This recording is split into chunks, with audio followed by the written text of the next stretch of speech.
Finally, now that I've gotten those videos out of the way, I can finally get back to discussion videos. Question is, what to discuss? I wonder what Altiori is up to. Just gonna take a quick look-see here. What the hell? Oh no!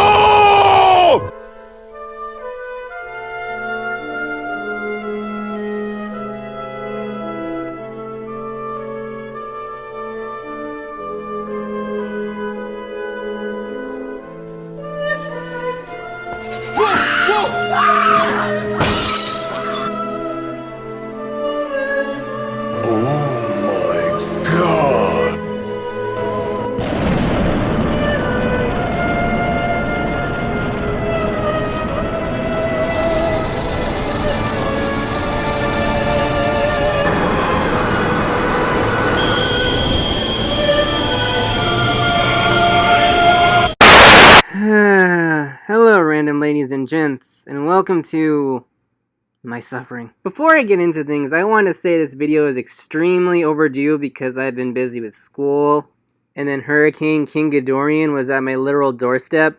So, to put things simply, my upload schedule went to literal shit. And I want to apologize if this video comes off as me bringing up old shit. Anyway. So, Altiori posted a video regarding Godzilla's status in Hollywood and in the public eye called No One Wants to See Godzilla. Which, not gonna lie, is a clickbait title on its own. All that's missing is the big-ass caps. But I digress. Naturally, Godzilla fans like myself took exception to this title. You know, grab your torch and pitchforks!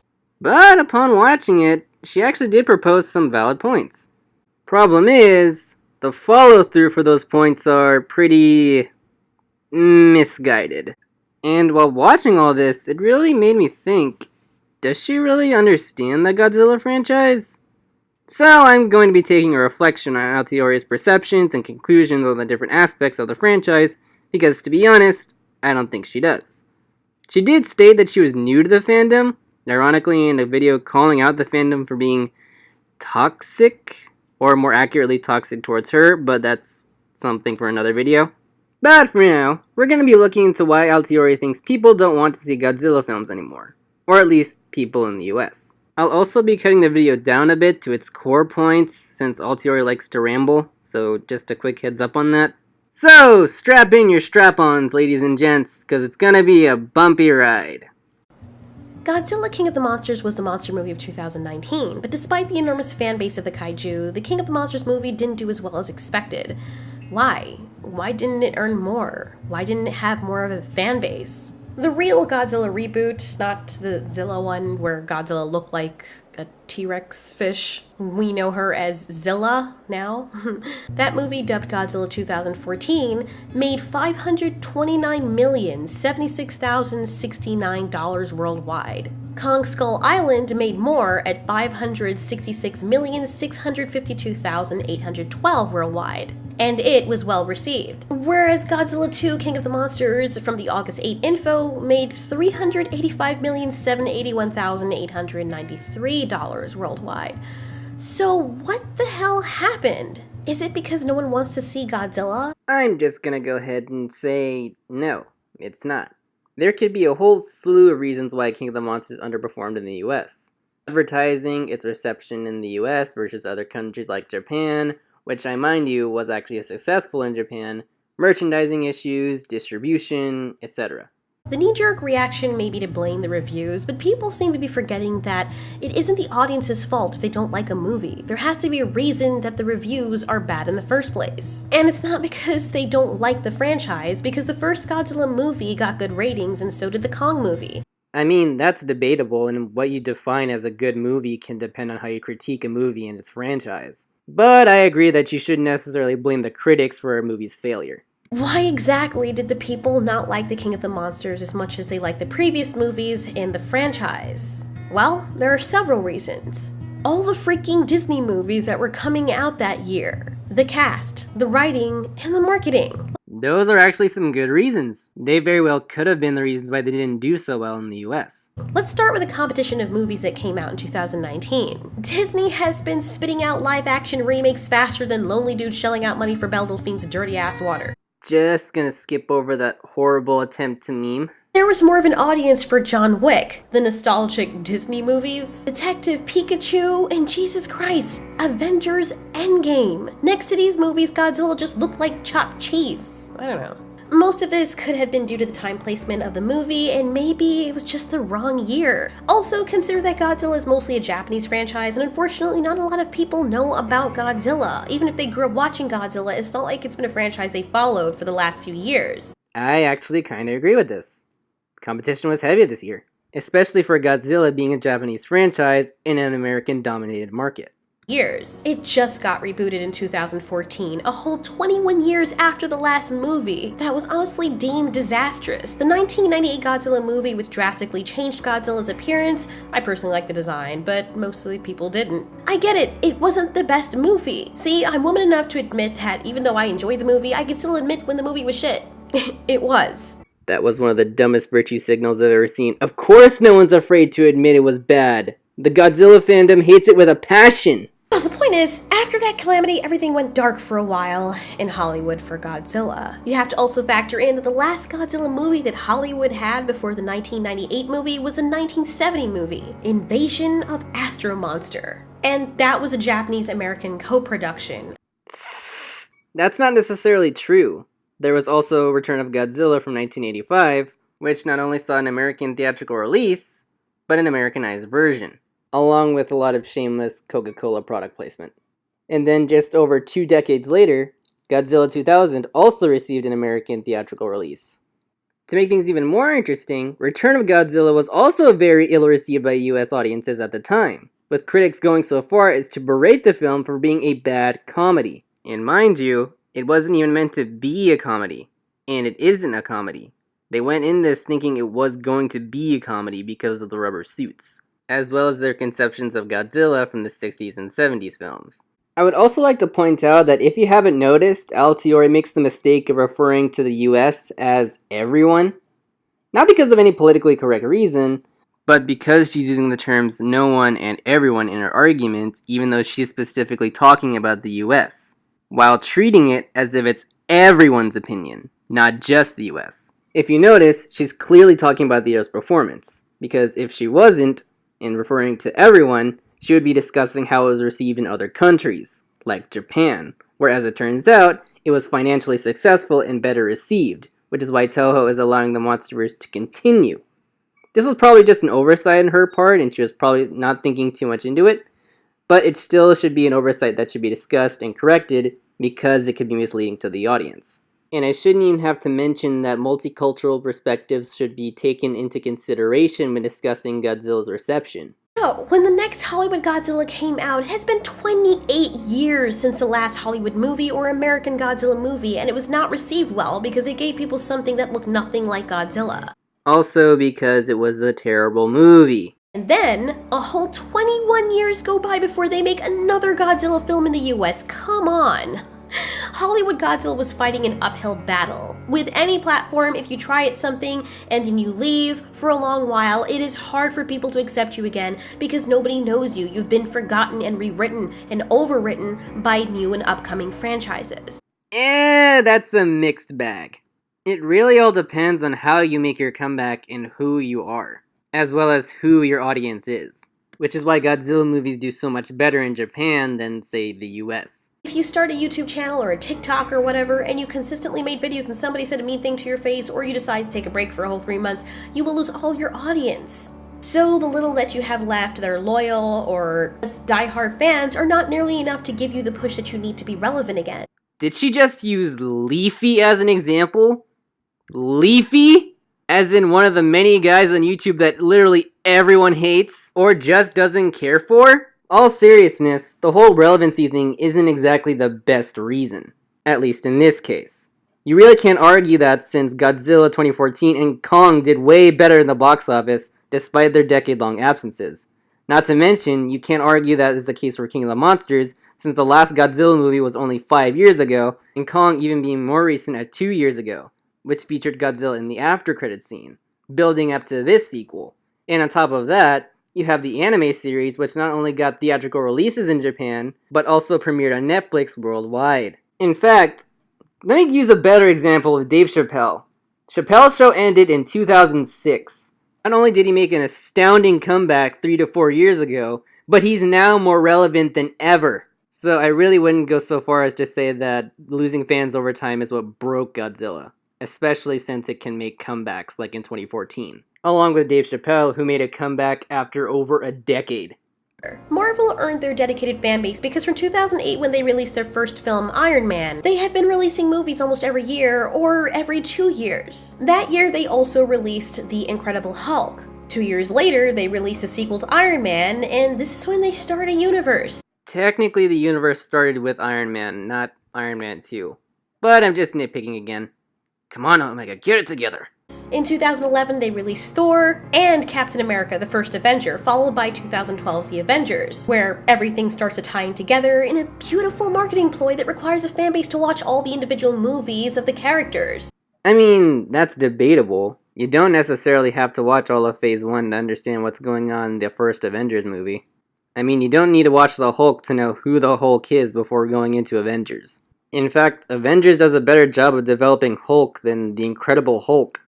So, why did the other movies that came before Godzilla King of the Monsters do better? For the fans, it did well, of course, but there seems to be a disconnect with the other movies. Well, think about it. At the time, Bryan Cranston was very well known for his role in the Breaking Bad show, and he starred in the 2014 Godzilla movie. It was also very new and the fans finally got what they wanted with this new improved yet familiar face of Godzilla, who they barely saw, and when they did, it was for like a whopping 8 to 10 minutes out of a 2-hour-long movie. Granted, the first Godzilla movie ever had a similar issue, but it was more relatable because of the role Godzilla played, and it was in fact a horror. Now, this worked overall because since Godzilla was rebooting, it made sense to tease the main attraction, and when we did get the final fight between Godzilla and the Muto, or whenever the monsters were fighting, the frequency of the interruption was not as heavy-handed as it was in King of the Monsters. Bullshit. Godzilla 2014 had just as many heavy-handed cuts. Granted, Skull Island had that too, but we could relate to the humans because we saw them being directly hunted by these creatures, and we could relate more to Kong because he displayed human emotions, and also, he's more human since he bears a lot of similarities. An excellent point, Altiori. That's part of why Kong is such an interesting and fun character, because we see so much of ourselves in him. It's overall one of the big advantages Kong has over Godzilla in terms of appealing to Western audiences. He appeals to our values of individuality and relatability. Godzilla is, well, a god. They even overemphasize that in the movie. Even in Avengers with superheroes, they still have human elements which make them relatable, from their emotions to their mistakes. In this culture especially, we need things to be relatable, and while the initial euphoria surfaced with the arrival of the new and improved legendary Godzilla, it probably waned because it needed more of a native audience, more marketing, and a nectar with a taste more suited for this culture. Another thing that may have been working against modern monster movies like this is because there was a more of a connection between people in the old days. Now we're in a digital age where there is no relatability because people are all on their phones. That's the way that we connect. So when Is Altiori a boomer? to see something that's relatable, we want to see something that we can connect to, that speaks to us, because we're so starved of social interaction. Because people got enough of the interaction outside and with each other in the old days. When you went to a movie, it could be as ridiculous as possible, and you didn't really need that as much because you already had it. I know, it's really weird, but I swear that's how human psychology works with this. No, that's not how psychology works. Not entirely. At the very least, you're oversimplifying it, which can be misleading. You don't necessarily go to films or related arts to gain that social need unless you're going with friends. We go to these to find escapes from reality and stress. Relatability of a character or the film itself adds an investment because, as animals, for patterns we recognize in order to better recognize and analyze situations. The more human or stimulating the pattern is, the more drawn to it we are, and in turn, feel more invested or even connected to it. It's not because we lack social interaction because social media. It's because we look for social patterns to better understand the world around us in order to better assess and address situations and individuals. Hence why relatability is more of an added bonus in the escapism. We do and experience fun things to escape that stress. The other culprit, of course, could be marketing, as to why King of the Monsters didn't do as well. Okay, so despite it seeming as though Godzilla King of the Monsters had better marketing because they had more of it, it's possible they might have shown a little too much in the trailers. To be fair, there were a lot of Godzilla movies that had only 8 to 11 minutes of screen time with the kaiju on screen, but as people say, quality over quantity. When the monsters were on screen, we could see them in all of their glory and fullness, and the focus was mainly on them, at least in most of the older movies. That's very untrue. Like, not true at all. A good chunk of the time, Godzilla has little to no screen time. Statistically speaking, King of the Monsters is pretty average in terms of Godzilla screen time in a Godzilla movie. So many fans understandably might have been upset when they saw everything revealed in the trailers, or what they thought to be too much of it, when that would be the only time they would see the monsters in the movie. Unfortunately, the thing that was working against King of the Monsters is that they had to show this because the monsters were their only playing card. There was nothing interesting about the humans or what they were saying, at least not to the general populace. So, the only thing that would bring people in is the monsters, and unfortunately, a lot of what they showed turned out to be the only parts of the movie that had the monsters in it. At some point, fans started complaining that there was nothing left to the imagination due to the trailers showing too much. You sure we're not talking about Jurassic World Fallen Kingdom? The other issue as to why this movie might not have done as well as the others was because of the writing for the human characters. You see, with King of the Monsters, for people who are fans of the franchise, it's exciting to learn everything about Godzilla that we can. But King of the Monsters made the one mistake films should never do. They tried to teach the audience about the monsters when the audience had no connection to them. Hold up! What kind of backwards logic is this? How is explaining the monsters that the audience has no connection to a bad thing? If anything, it serves the audience to get better interested in building up to see and learn more, which the film actually does a good job of. The rule of film that Altieri is misunderstanding in this situation is show don't tell. The film does give brief descriptions of the monsters before letting the monsters show their stuff on their own terms. Film just essentially tells you who the monsters are and then lets the monsters do their own thing and show you who they are. Ghidorah is really the only one that gets an extensive backstory, and that's after we already figure out what this character is. For people who are new to the franchise or who are not that familiar with Godzilla, especially if they saw the first movie, they just want to see the monsters fight. Most of the audience are used to monster movies being a thing of mystery. The monster is a dangerous being or entity that is not easily understood. Part of the appeal is not knowing much about it. That's oversimplifying it from a filmmaking standpoint. It all depends on the context of the film and its genre. For example, the original Gojira film from 1954 wasn't utilizing mystery for its audience investment, but rather the power and strength of Godzilla and the messaging behind it. It wasn't a film constantly asking questions trying to figure out what Godzilla is, but instead emphasizing the power and fear of Gojira through his rampage, while invoking questions not in regards to the creature's origin, but instead pointing out real-world issues of the time, in particular the potential horrors of nuclear warfare. Hence why Gojira is often labeled as a nuclear horror. On top of that, many people don't go into the mystery for monster films, they go in for the thrill, the adrenaline rush, from either being scared or the action of the monsters duking out with the military, each other, or just destroying a city as the protagonists flee. It's the thrill, not necessarily the mystery, that can cause the thrill. The other issue is that they're attempting to explain everything in one movie instead of just telling the story across a few movies the way that franchises like Avengers does. We can take our time learning about the characters and their motivations of certain individuals without having to clump everything into one film. And not really. You can have different characters and elements in a movie without starting a whole cinematic universe from different solo movies. In fact, having different character arcs and character development within a movie is part of what makes a good movie. The MCU decided to do it the way they did because they recognized how big the Marvel Universe was and wanted to emulate how the comics did it, where the characters had their own separate lives going on. Godzilla King of the Monsters didn't necessarily need that, But even then, Altiori, your argument still falls apart because 2 movies did actually build up to it. King of the Monsters went from 2014, a movie that had some of that appeal, where the monsters were just monsters and we could see their behaviors and deduce what they were feeling and what their motivations were. An example of this being the female Mucho being distraught that her children were killed and wailing in distress, and then seeming afraid when Godzilla finally gets back up. Another example is seeing her need for revenge when she sees the person who was responsible for killing her babies. I felt more for this mother Mucho than I did for Godzilla. This new universe that they're building for the Godzilla franchise should be handled with care, and even if they think there's a chance they're never gonna get another movie, they should have never made the fatal mistake of trying to put everything meant to be spread across several films into one film. They actually didn't, though.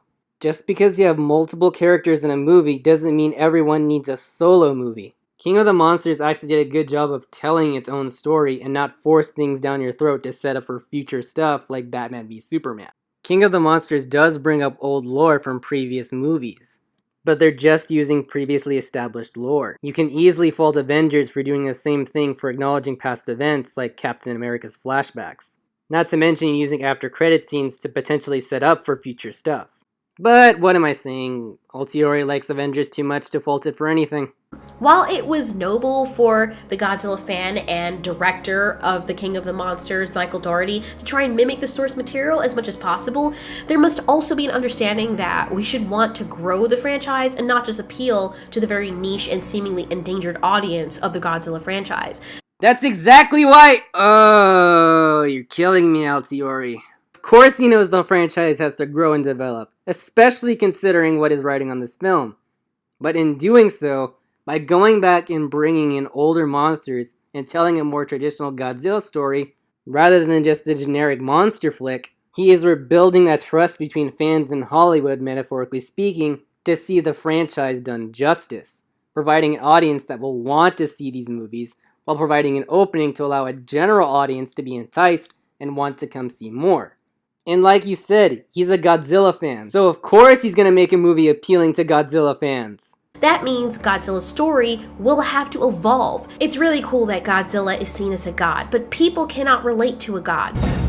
How do you explain me? The audience can relate to a creature who has a weakness, and if the story is told from their point of view.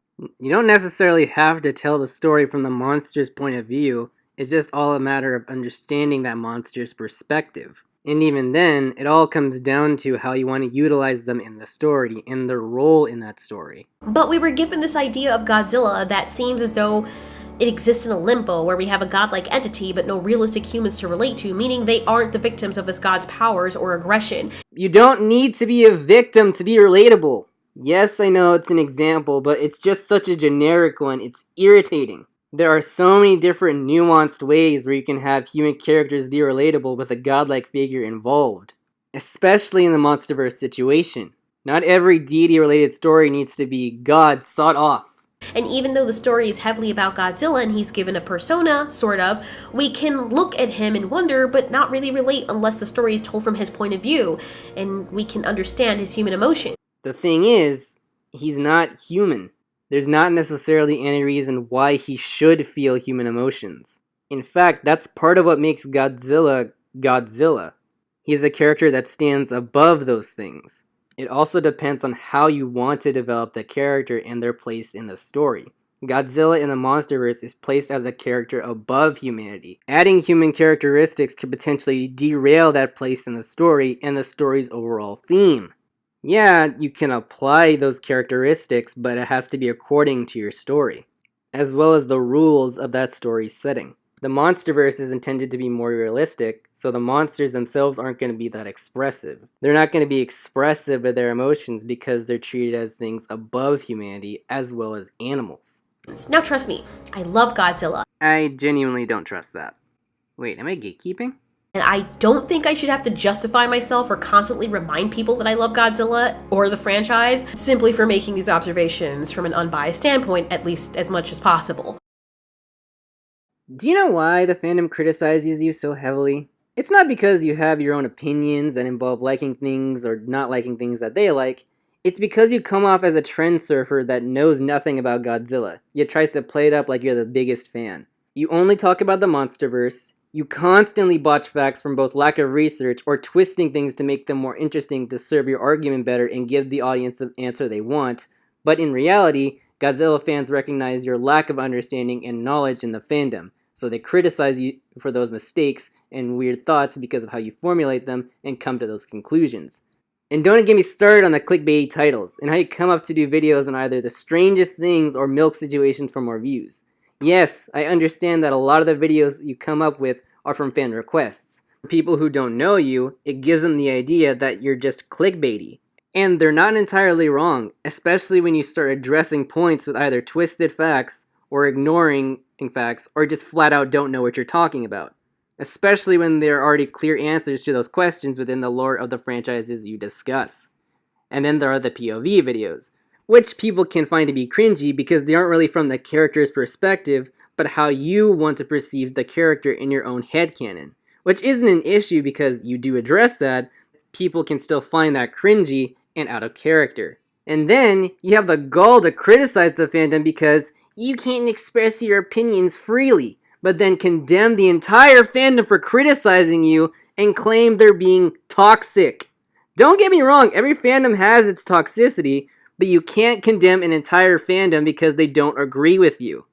This in turn makes people question whether you truly like the Godzilla franchise or if you're just trend surfing and doing it for views. That's why we're so critical of you. Also, you can't claim to be unbiased in opinions in terms of film criticism, especially since you run an opinion and speculation-based channel. But there's something to be said about relatability and why this works for some movies and why in certain cases the absence of it doesn't. I'll use a few more examples. Already I gave one of the female Muto in the Godzilla 2014 movie and the pain in her voice as she cried out when her babies were dead. What about Kong and his loneliness in Skull Island? What about Chappie? What about Data from Star Trek as he tries to be more human? Even though Data's a badass, him experiencing human emotions makes him relatable. Not to mention, it helps that he also looks a little bit more human than Godzilla, but we've also been given a lot of time with Data to watch him grow as a character. He's not just this badass robot that's just badass all the time, and you hit him and he goes down, and like 5 minutes later he's fine again, and that's just it.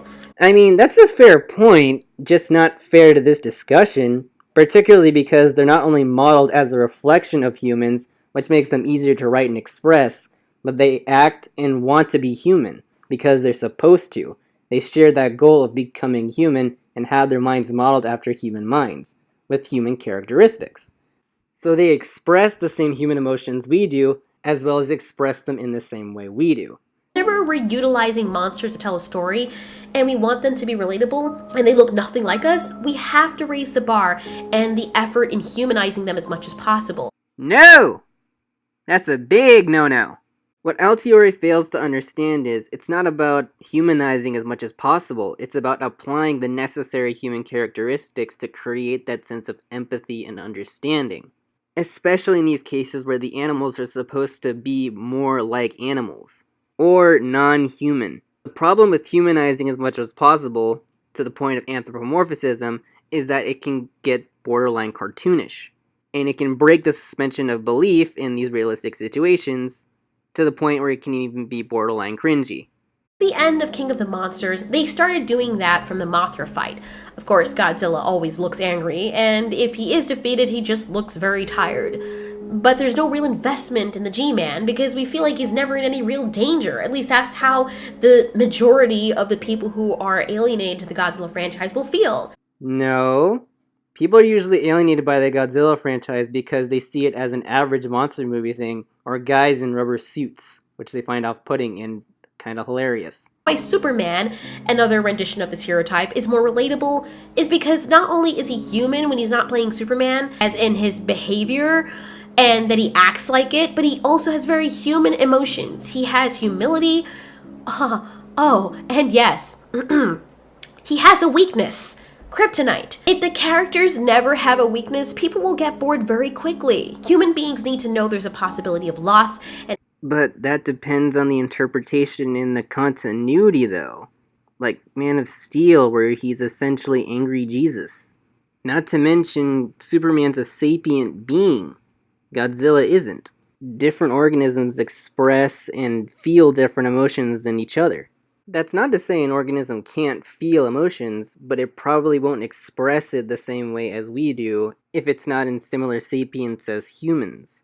And it's not just about seeing that weakness either that gets the audience's attention, but it's the struggle to overcome that weakness that gets the audience to empathize with that character and its story. And even then, it doesn't matter if there is a struggle if the audience can't invest in the character beforehand. Or, at the very least, along the way. This is basic character development here. The only time I felt sad when watching Godzilla King of the Monsters is when the humans dropped the oxygen destroyer and they were listening to his heartbeat and then it faded away. You are either lying or you're stupid. I'm stupid. I'm stupid. But no, he was just sleeping or he went deeper into the ocean to rest. You know, he'll be good after a while, after a long good nap. Realistically, this is who Godzilla is. He's just a hardy creature. But for the general audience who aren't as familiar with him and don't know him as well, they need to feel something for him. The general American audience. They've already nerfed Godzilla as much as they have in the movies, but I think they did it in the wrong way. Holy fuck, is this wrong? MonsterVerse Goji is single-handedly one of the most powerful incarnations of Godzilla of all time. The only time he was debatably nerfed was in 2014. But even then, it's still somewhat of a stretch, and again, it's debatable. He may not be as overpowered as Final War's Godzilla, but he's still on the power scale with Heisei, who is considered one of the most powerful. And don't even get me started on how overpowered comics Godzillas are. Really, it's just all a matter of being buffed across different incarnations and how he's scaled. He's not necessarily nerfed, they all just average differently on the power scale. And even then, lacking that weakness can still reinforce the idea of a deity, which works with the story's overall theme. What King of the Monsters needed for this culture in this day and age? What happened to Godzilla's family? We know what happened to Kong's family, and we get to see a little bit of that expressed in Kong's behavior and his loneliness. But what about Godzilla? Who's to say he even had a family? Not every animal is a social animal. He may very well be fine living a solitary lifestyle. This isn't a character trait or development, Altiori. We don't even know if he is lonely, like you said. Yet you continuously apply this archetype to him in every one of your videos. Keep your Godzilla POV as your POV and not as facts for your argument. Or is there something more to him? Did he watch Ghidorah kill someone in front of him, someone that he loved? And that's why I love also doing the POVs, because we get to have a little bit more of this. I get to fill in the blanks and to make the characters more relatable so that we don't just see them as monsters, we see them as individuals. Not necessarily. If I'm being completely honest, you turn them into generic fanfiction characters. Applying overly humanistic traits to a character, especially one like Godzilla and the other kaiju, doesn't necessarily make them more relatable, much less interesting. If anything, a lot of the Godzilla fandom sees it as out of character, cringy, or just outright hilarious. So it's true. Nobody wants to see Godzilla. They want to feel him. Of course you want to feel him. Interact. Anyway, that pretty much wraps up that whole headache. That was exhausting. So, do people want to still see Godzilla movies? Of course they do. All honesty, it just depends on who's going to go see it, as well as the success of future marketing. With that out of the way, I'm going to be doing more Altiori videos down the road to further discuss Altiori's perceptions on the Godzilla franchise. Hopefully I can get them done in a much more timely manner than in this one. And I apologize if I sound a bit tired in this video because I am. School, work, and this has been running me ragged and I'm completely drained. So with that said, hope you look forward to the other Altiori videos. I hope you enjoyed this video, and I hope you look forward to the upcoming series, and I wish you all a random day.